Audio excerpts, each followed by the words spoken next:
talk about prisons in South Africa, we imagine a building of prison cells filled with hardened men who have committed serious crimes.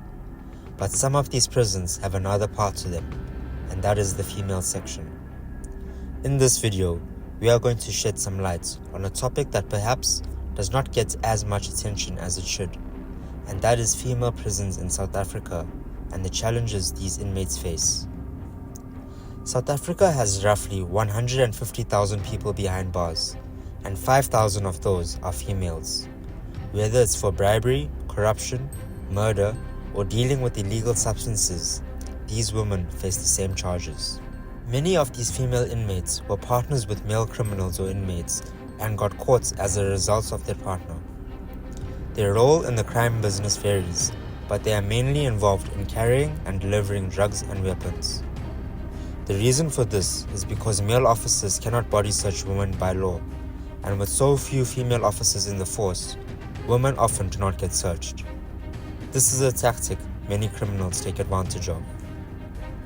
There are 243 prisons across the country, but 9 are exclusively for women, and almost half of them are found in the Western Cape. As we mentioned, there are roughly 5,000 female inmates locked up in the country. Although this number is not nearly as high as the number of male inmates locked up, this doesn't spare them from the problems of prison life, like overcrowding, poor sanitation, violence, and corruption.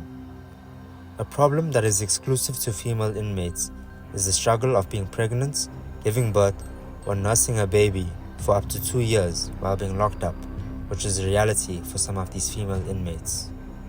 After a 2-year period, the baby is sent to stay with whoever is closest to the mother, whether it's the father, a boyfriend, or the mother's family.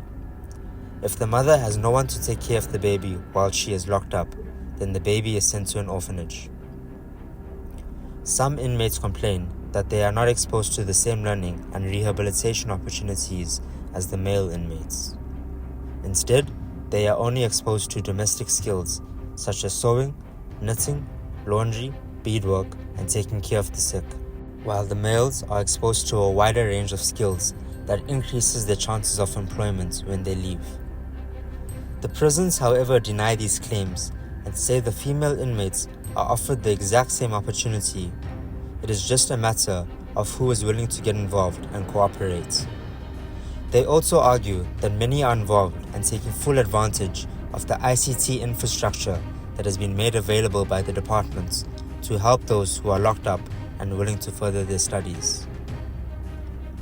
While the presence of the numbers gang is not as prominent in the female prison as it is in the male prisons, there are still gangs that control the activities and cells. In an article published by Mail and Guardian, we see the struggles and issues that inmates face in the female section.